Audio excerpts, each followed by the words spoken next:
Hi, I'm James and welcome to another review. Today we're going to review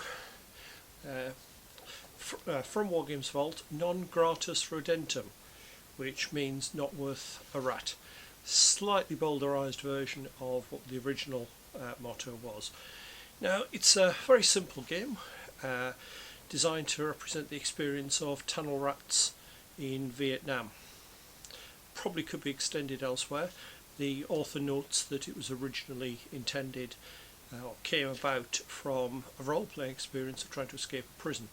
So it's useful for ideas. It's available from Wargames Vault for $4.79. Not exactly going to break the bank. And you need no figures for it. You just need the rules and some dice. Just ordinary six-sided. So it's a very interesting set of rules.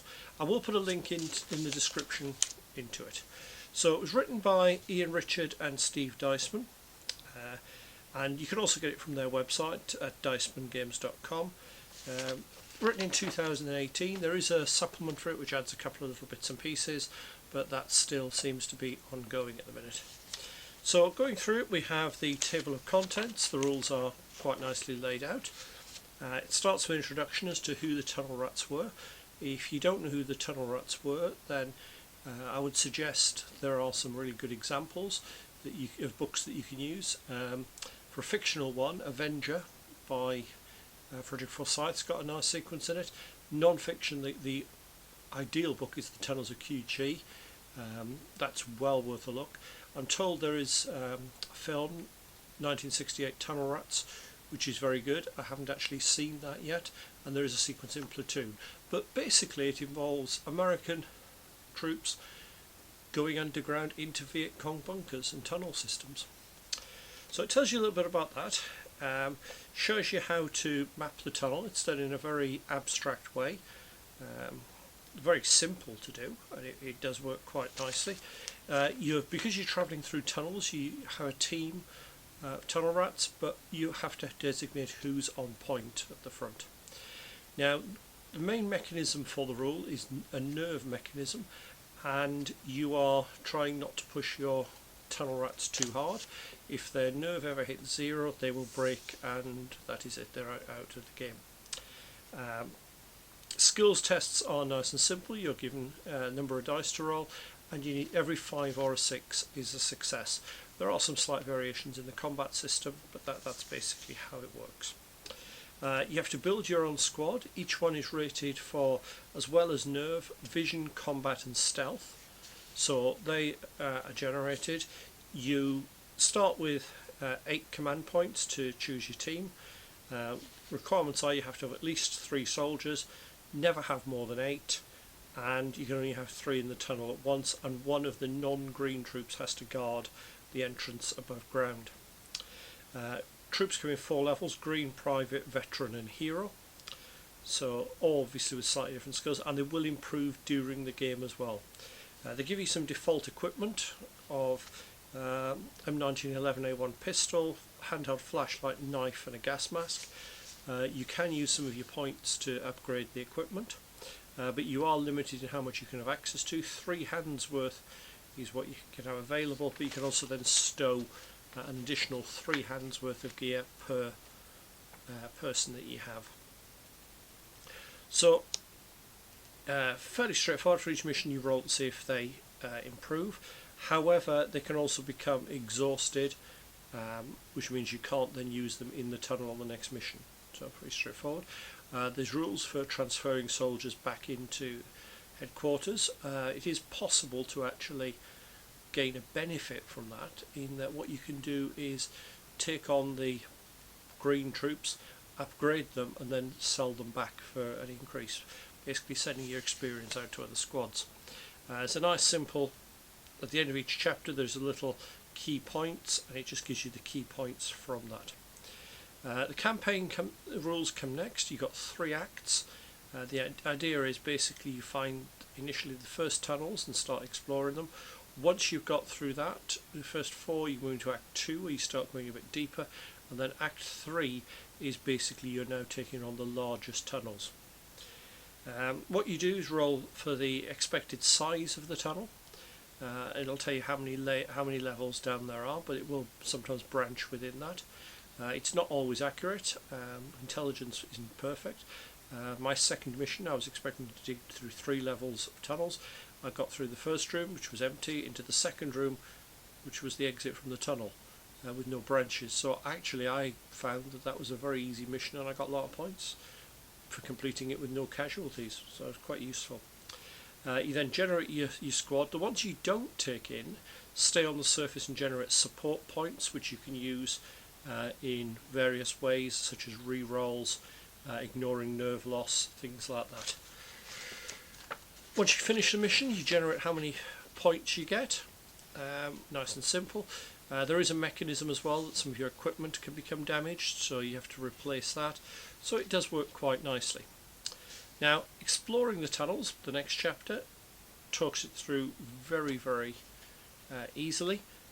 You basically roll and work your way down a table, which we'll sort of talk about in a minute, which gives you an idea of what you've encountered. You then, when you find a room, you deal with what's in the room. Once you've dealt with what's in the room, you can then swap your team order around, swap equipment around and so on, which you can't do within the tunnel because they are too narrow. You've got the option to try and get out of the tunnel. You can use C4 and close off branches of the tunnel if you think it's too big. There's a possibility you're going to get a cave in if you use heavy weapons, things like that, so that there are things that will be complications. It's a lot of nice little bits of chrome added onto it. The combat system is incredibly simple. You roll the number of dice based on your weapon. Some of the weapons have special rules.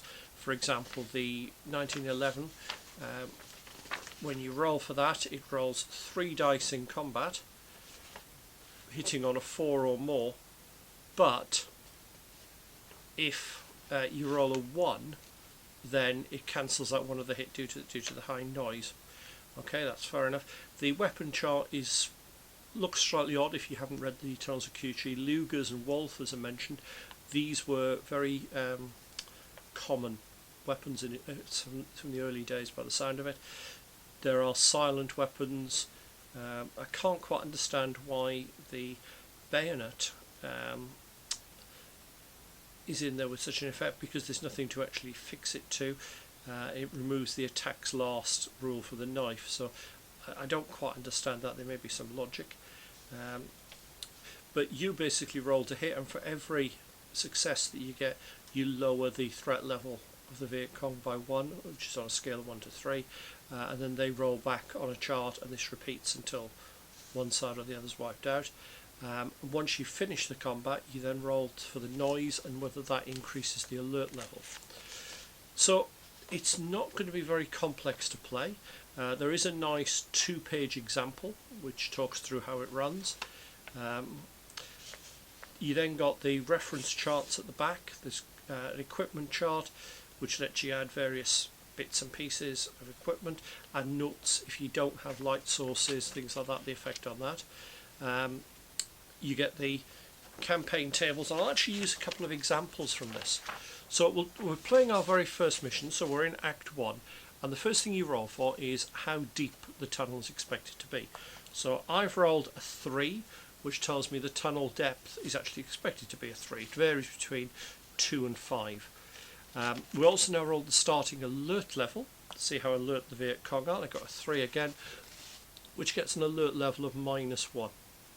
So it will take a bit of noise in the tunnels before that actually causes the enemy to start being more effective in combat.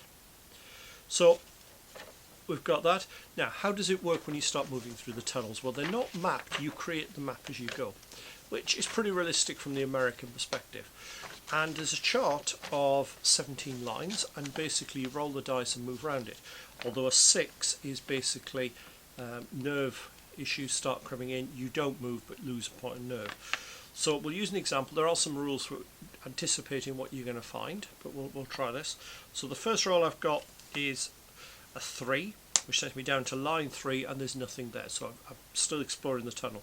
So I now roll again, and this time I've rolled a 4, which adds on to the 3, so again I've found nothing. Keep moving on, 2, that's over to 9, still not found anything. It's a very quiet tunnel this. So I've now rolled a 3, which means I've found a trap. So we roll on the trap table, which is a 6-sided dice, and there's a human. And you face an encounter where the enemy shoots first. Now you can get round that. You roll to see if you actually detect the trap using your vision. If you do, you can act first. So it's nice and straightforward. It's very simple. Then when you eventually do find a room, you roll a 6-sided dice and add the current depth that you're at. We're at depth 0 at the minute. So we'll just see what room we find. We find a kitchen. So there's no intelligence in the kitchen. There's a chance that you can find out, which is worth a victory point. And there's a 1 in 6 chance you get a member of the Viet Cong in there.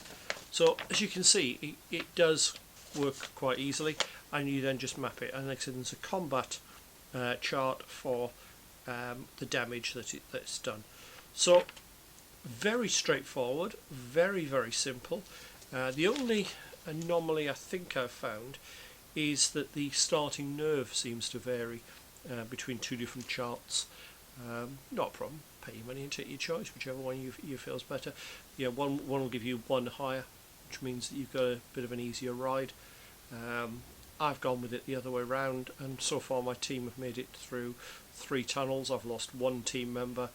I think I've taken about 4 Viet Cong, found 1 bit of intelligence. I'm not finding a lot of intelligence, I'm finding a lot of dry holes. But it is quite a fun little, if you're into dice rolling games, quite a fun, simple mechanism. There is an expansion pack as well, which I'll look at in the future. And also, I'll probably do, if people are interested, drop a comment in the comment below, and we'll pull together a playthrough so you can see a full mission run. Hope that was useful, and I'll see you soon for another review.